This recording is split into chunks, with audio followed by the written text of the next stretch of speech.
Donc aujourd'hui tout le monde, celui que j'attendais avec impatience, Death Note. Ouais, Death Note, tu veux absolument qu'on en parle? Pourquoi? Ben moi je vais en parler parce que c'est comme, me semble que c'est un peu, ça sème un peu la controverse parce qu'on sait pas trop si c'est le genre de truc qui est conseillé ou pas pour les jeunes. Puis moi j'aime ça justement essayer de voir le manga qui va être à conseiller, à déconseiller. Puis là t'avais l'air de pencher vers le côté où c'est conseillable, tu conseillerais, mais ça satisferait pas à tous les jeunes non plus. Ok, mais ça dépend. Là. Tu veux dire quoi? Conseiller dans le sens ça va leur plaire ou conseiller dans le sens c'est adapté à eux? Parce que. Ouais. Vas-y, adapter. Adapter, oui, je pense que oui. Je pense que c'est sûr que. Faudrait d'abord expliquer c'est quoi le concept, là, grosso modo, tu sais. Death Note, dans le fond, ça part un peu d'une tradition, whatever, je sais pas le terme, qui aurait comme des carnets de la mort, puis il y aurait des dieux de la mort. Puis dans le fond, il y a un jeune lycéen, là, il s'appelle Light Yagami. Il tombe sur le carnet de la mort d'un dieu de la mort qui s'appelle Ryuk. Puis il décide de commencer à écrire des noms dedans. Puis comment ça fonctionne un carnet de la mort, là, du moins comment c'est expliqué dans le manga, c'est que si tu écris le nom de la personne, puis que tu as vu le visage de la personne, son vrai nom, puis tu as vu son visage, la personne va mourir automatiquement, je pense, en 40 secondes d'une crise cardiaque. Si tu n'as pas vu son visage ou si tu n'as pas son vrai nom, ça ne fonctionne pas. Puis tu peux aussi inscrire des précisions sur la mort de la personne. Tu sais, tu peux, comme, puis le temps, la durée, tu sais, tu peux mettre une heure précise à laquelle la personne va mourir d'une certaine façon. Mais comme tu peux dire, moi j'aimerais que lui, il meure parce qu'il se fait pousser en bas d'une fenêtre. Genre, exact. Ouais, tu pourrais faire ça, tu pourrais dire le jeudi, du moment que tu as son nom puis tu as vu son visage. Fait que Light tombe là-dessus. Puis quand tu touches le carnet de la mort, ben tu vois le dieu de la mort. Puis là, il voit Ryuk. Bon. Puis. Est-ce qu'il communique avec lui? Ouais. C'est le seul qui peut le voir. Pour voir un dieu de la mort, il faut que tu touches au carnet qui lui est associé. Puis Ryuk, il a fait exprès de perdre son carnet. Okay. Parce que, ben, il s'ennuyait. Il s'ennuyait dans le monde des morts, puis tout, puis sa job, whatever. Puis il voulait un peu d'ambiance. Puis ça tombe dans les mains de Light. Puis Light, il décide de commencer à écrire. Le nom de criminel. Fait qu'il écoute la télé, puis là, il voit les criminels rechercher, quoi que ce soit, puis il commence à écrire les noms. Puis là, le monde, il réalise que, ben, il y a des centaines et des centaines de criminels qui meurent de crise cardiaque dans leur cellule ou quoi que ce soit, ou même des criminels en fuite qui sont retrouvés morts d'une crise cardiaque. Attends, ça veut dire que... Mais là, lui, il les a pas vus. Light, il les a pas vus. Il les a vus à la télé. Ah, ça veut dire voir à la télé, pas ouais, ben, ouais. Du moment que ça peut être une photo, genre. Okay. Du moment que puis t'as le vrai nom de la personne. Ouais. Fait que là, lui, il tue tout le monde. Il dit, je vais faire le non, bien. pas tout le monde. Il tue les criminels. Okay. Puis il les tue. Puis ça fait en sorte que, bon, il y a des personnes qui... Il se fait surnommer Kira. Kira qui est comme... Parce qu'il dit pas aux autres. Killer, ça veut dire killer. Ouais. Ah, j'ai pas mes recherches! Ouais, c'est ça, j'étais comme ça, ça dit quoi? C'est comme la dérivé de la prononciation de killer en japonais. Des fois, il prononce des mots anglais, mais à la japonaise. Dis-le encore juste pour voir si ton japonais est bon. Kira. C'est ok. Ouais, c'est sûr, tu peux juger quelqu'un sur Kira, sur son japonais sur Kira. Fait que j'étais où? Ah ouais, c'est ça. Fait qu'il commence à poser ces meurtres-là, mais bien évidemment, c'est vrai que c'est intéressant, c'est que ça pose un problème éthique, parce que même s'il tue des criminels, ben, il tue du monde, puis c'est pas nécessairement un pays où il y a la sentence de mort. Fait que ces personnes-là, on s'attendait pas nécessairement à ce qu'ils soient éliminés, puis tout. Puis là, il y a comme la police qui se met à ça, puis ils font affaire à un autre, un lycéen de génie qui se fait juste appeler L. Okay. Comme la lettre, là, L. Puis qui va enquêter pour trouver c'est qui Kira. Puis bon, il y a plein d'affaires aussi qui sont mêlées un peu avec Light, L et tout ça. C'est réellement moi, je le vois comme, je l'ai dit, là, comme un roman policier. Là. Puis tu sais, c'est un des mangas, ça arrive quand même souvent, mais c'est quand même assez rare. Ou dans le sens où c'est un scénariste qui a travaillé avec un dessinateur, un illustrateur, si tu veux. Fait que c'est vraiment dense au niveau du texte, puis tu vas voir que c'est plus axé sur une intrigue, on va dire des rebondissements policiers. Puis... Moi, récemment, j'ai lu beaucoup de romans, mais j'aime pas ça, le style roman policier. Genre, je pense que moi, j'ai fait mon deuil du policier après Columbo. Non, mais Columbo, moi, c'était Everyday All Day. Si je pouvais, lui, puis Monk, après, je sais pas si c'est écouté ça. Je sais ce que j'ai jamais écouté. Monk, en tout cas, des enquêteurs de génie. Mais les romans, j'ai essayé, je suis pas capable. Mais ça, Death Note, j'ai dû le lire 3-4 fois. Puis j'ai adoré. Maintenant, on peut se demander, c'est-tu recommandé ou pas? Bon, il y a ce thème, c'est sûr. Ce thème, il gère la mort, techniquement. Pas techniquement, mais c'est vraiment ça. Bon, c'est un peu glauque. Ça, je reconnais. Ça peut. Ça parle tout le temps de la mort. Tu sais, je veux dire, c'est tout le temps, il y a quelqu'un qui meurt. Ça devient un peu redondant, puis c'est comme, je sais pas, j'ai l'impression que peut-être ça sème des idées, est-ce que ça peut semer des idées dans la tête des jeunes, tu sais, je veux dire, on déconseille souvent de jouer, tu sais, je sais pas, à des jeux trop violents sur les jeux vidéo, mais tu sais, autant dans les mangas, c'est pas un sujet. Je pense que, tu sais, ça en parle, mais ça a vraiment une approche éthique. Puis Light, il est pas présenté comme un gentil. Il y a pas vraiment un moment où, même très rapidement, tu sais, au début, tu te dis comme... Tu te dis, ah, peut-être qu'il fait ça pour le bien, mais tu réalises que dans le fond, c'est un gros ego trip, puis tu donnes ce pouvoir-là à quelqu'un, il y a aussi la réflexion de qu'est-ce que ça fait à cette personne-là. Tu sais, je veux pas trop en dire. C'est un psychopathe. Ben, c'est un psychopathe. C'est un psychopathe avec... Ben, oui, là... Ça veut dire, N'importe qui que tu donnes ce cahier-là va devenir psychopathe, selon moi. Penses? Ben, là, on rentre, tu vois, là, on rentre dans la réflexion éthique que des personnes qui lisent ça peuvent avoir.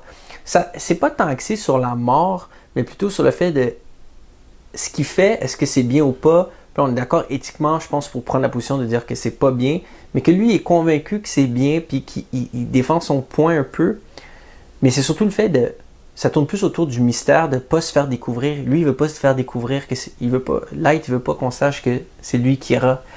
Fait que ça tourne pas autant de la mort, puis je te dirais que comparé à d'autres mangas, tu vois moins de violence même. C'est aussi bizarre ça peut se paraître, parce que tu sais, c'est un carnet de la mort, puis tu sais, il n'y a pas tant de... Mais est-ce qu'il essaie pas à un moment donné de s'en départir de ce carnet-là? Tu sais, est-ce qu'à un moment donné, tu vois, il a comme développé une dépendance à avoir ce pouvoir-là de donner la mort à quelqu'un? Ouais. C'est ça, hein? Ben, tu sais, je veux dire, je pense que, encore une fois, là, tu peux avoir la réflexion, puis ça, je trouve que, au contraire, ça fait réfléchir, parce que tu vois cette personne-là, puis tu peux avoir des jeunes qui lisent ça, puis qui se disent, waouh, ok, un grand pouvoir comme ça, qu'est-ce que ça peut jouer dans toi? Puis des fois, peut-être, les valeurs que tu penses qui sont bonnes, que tu penses que tu fais une chose pour une bonne raison, mais peut-être que tu n'as pas vu les deux côtés de la médaille et tout. Fait que c'est plus, moi, ce que je vois de ce manga-là, de ce que ça peut amener. Fait que, est-ce que c'est recommandé dans le sens, est-ce que ça peut heurter la sensibilité de jeunes? C'est ça un peu, c'est ça la question. Ben, tu fais pas lire ça à un jeune de 6-7 ans, là, je veux dire. Mais je pense qu'à partir du 3e cycle, il y en a qui seraient capables. Puis honnêtement, pourquoi je te demande de recommander, c'est parce que, bro, pour de vrai, moi, j'ai vu des jeunes lire, des jeunes qui adorent les mangas, là, qui en lisent, mais tu sais, qui lisent plus des shonen, là, parce que ça, c'est pas un shonen, tu sais, les shonen de style classique, action, aventure, qu'on a déjà parlé dans d'autres épisodes, c'est pas vraiment classé là-dedans. Puis c'est un manga qui a vraiment beaucoup de texte, là. C'est pas, tu sais, c'est pas 2-3 pages où, tu sais, c'est comme, tu sais, ça se court après, puis là, c'est comme Sasuke, Naruto, tu sais, c'est vraiment plus axé sur du développement de personnages, puis c'est très psychologique comme manga. Fait que des jeunes qui adorent les mangas, ils accrochent pas à ça. Ils accrochent pas à ça. J'en ai vu plein, là, tu sais, qui lisaient One Piece. Hein. Ils accrochent pas à ça parce qu'il n'y a pas assez d'action, on va dire. Puis il y a de l'action, mais c'est de l'action très psychologique. Tandis qu'il y a des jeunes qui ne trippent pas sur les mangas, mais qui lisent beaucoup de romans, puis qui aiment les gros romans et grosses intrigues, ils adorent ça. Genre. Ils accrochent à fond là-dedans. Puis c'est aussi un aspect de maturité. Parce que c'est pas comme si, c'est mon super pouvoir, puis tout, puis il n'y a pas de... tu peux pas vraiment t'associer à un personnage. C'est ça qui est dur. C'est ça qui est le plus dur, puis qui demande beaucoup de maturité, c'est que tu peux pas t'associer à un personnage. Tu peux pas dire, ouais, moi je suis un light. Non, tu veux pas être un light. Puis même elle, qui est le détective à qui il s'oppose, faut le voir, mais c'est vraiment un personnage, je sais pas comment dire, là, particulier. C'est pas que tu t'associes pas à lui, tu l'apprécies, mais c'est qu'il est réellement juste trop unique, puis on dirait que t'as pas tant de points d'attache à lui. C'est sûr, c'est le gentil, et que tu t'accroches, c'est le gentil. C'est celui qui défend des valeurs éthiques peut-être plus près des nôtres. Fait que c'est sûr que tu le défends plus, mais je sais pas à quel point tu vas jusqu'au point de dire comme, wow, moi je vais être comme tel personnage. Et que ça demande une maturité, parce que souvent, mais surtout plus jeunes, ils vont s'accrocher vraiment à un personnage, puis ils aiment. Tu sais, par exemple, One Piece, Luffy, il fait beaucoup de tout ce manga-là. Tu sais, il est tout le temps drôle, tout le temps de bonne humeur, tu sais, super puissant, apprécié des autres, souriant. Mais là, t'as pas ça dans Death Note. Mais de la même manière que tu dis qu'il y a des jeunes qui sont super aimants des mangas puis qui n'ont pas très apprécié Death Note, est-ce que tu dirais qu'il y en a d'autres qui accrochent pas dans les mangas puis sur Death Note, ils ont accroché et Ouais. vraiment apprécié? Ouais. Ben, ça m'est arrivé encore cette année. J'avais une élève qui lisait beaucoup de romans, Ok. qui accrochait pas tant sur les mangas. Puis Death Note, ça a été comme son premier. Tu sais, pour l'avoir eu dans mes classes de troisième cycle, ça tourne plus, ça passe plus dans les mains des sixième années. Puis tu sais, les sixième années qui sont... Parce que là aussi, à un moment donné, c'est une affaire aussi, puis on va le voir avec d'autres mangas, que là, on parle de... Moi, j'aime pas trop la catégorie d'âge, parce que, tu sais, ça serait comme dire, ah, ce manga-là, il est-tu 14 ans et plus, ou quoi que ce soit. Je veux dire, tu peux avoir 11-12 ans, puis être super mature, avoir une tête sur les épaules, puis apprécier tout l'aspect, tu sais, d'éthique qui accompagne Death Note. Parce que c'est principalement ça. Moi, c'est un manga qui m'a vraiment, vraiment beaucoup fait réfléchir. Puis je pense que je le sais qu'il y a des jeunes aussi, ça les a amenés beaucoup à réfléchir. Puis, je sais pas. Moi, j'ai jamais vu un jeune... C'est parce que essayer de se refaire un Death Note, c'est peut-être quelque chose qui pourrait arriver, mais je pense que c'est... Je pense, ok, j'ai entendu des trucs à gauche à droite sur le net. Justement, moi, ce qui m'accrochait sur ce manga-là, c'est que je pense qu'il y a des personnes dans le monde qui ont comme voulu faire un Death Note, puis comme il y en a qui sont réellement décédés dans le monde à cause de ça. Je pense qu'il y en a qui ont dit que ça s'était déjà produit et tout. Il y en a qui ont comme poussé la chose à l'extrême. Mais je pense pas que ça peut discréditer quand même la valeur de Death Note à cause de quelques événements, parce que de toute façon, peu importe ce qu'on sort, il y a toujours quelqu'un qui va peut-être pousser aussi. Ok. Est-ce que tu penses que ces personnes-là se sont inspirées de Death Note pour leur lubie? T'sais, ou c'est Death Note qui a inspiré leur lubie? Parce que c'est un peu ça, là, moi je pense... Je sais pas, là, est-ce que c'est vraiment ça? En lisant ça, l'idée a germé dans ta tête, puis tu n'y avais jamais pensé avant? C'est sûr que la personne devait sûrement être psychopathe à la base aussi, tu sais. Oh, ben, probablement. Mais non, mais honnêtement, ouais. Mais non, mais je veux dire, c'est sûr. Tu sais, parce que c'est Tu pas peux pas là. dire Death Note de tuer du monde, tu sais, tu peux pas dire ça. Ben, non, je pense pas, là. Je pense pas que tu sais. Une autre petite anecdote par rapport à ce que j'ai entendu aussi, il y a une scène, il y a un moment, je pense, je sais pas si c'est dans le film, parce qu'il y a eu comme des films, il y a eu Ouais. des séries, il y a eu des adaptations, je sais pas, édition spéciale américaine de ci, ça a été vraiment gros. Il y a comme une scène, à un moment donné, on parle de tennis. Genre, Ouais. c'est quoi ça? Ah, mais c'est une. Bon, sans me tromper, c'est la première fois que Light, il rencontre elle. Ok. Mais. Ils se sont rencontrés. Oh, ben, ils fréquentaient le même lycée. C'est ça qui est cool. Ok. Ah, ouais. Puis ils s'affrontent au tennis, là. Mais pas c'est gros, c'est Parce ça. que Light Yagami, c'est l'étudiant parfait, là. Il vient de la famille parfaite, premier de sa classe, puis tout. Puis il tombe là-dessus, c'est ça. Puis aussi, faut pas se fier aux apparences. Puis lui, il surfe beaucoup là-dessus parce qu'il est jamais accusé de...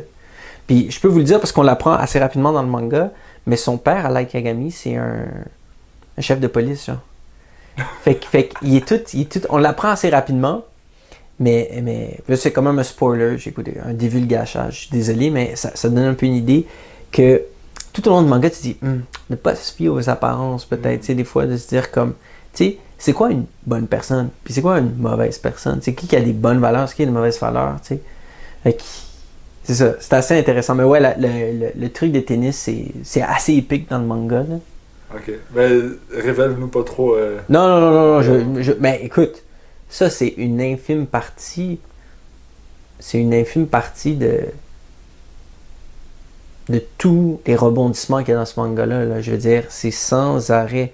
Puis, le fait que, tu sais, les technicalités qui vont avec le Death Note, je te dis, man, c'est super intéressant comment c'est exploité à fond.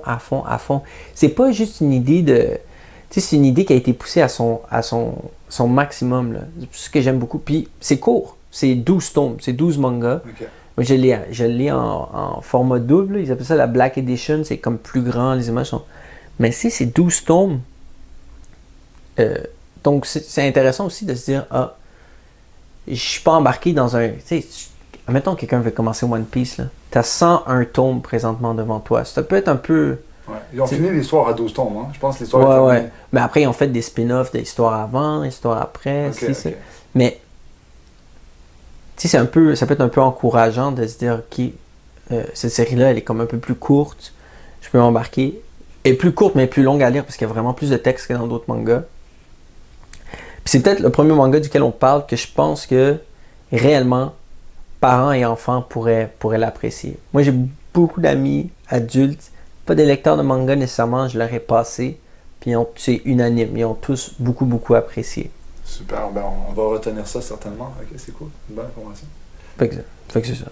Donc, ben merci. Donc, ici Kevin, notre spécialiste en manga. Et Giulio, notre curieux, notre petit curieux Giulio. Au prochain épisode. Prochain épisode.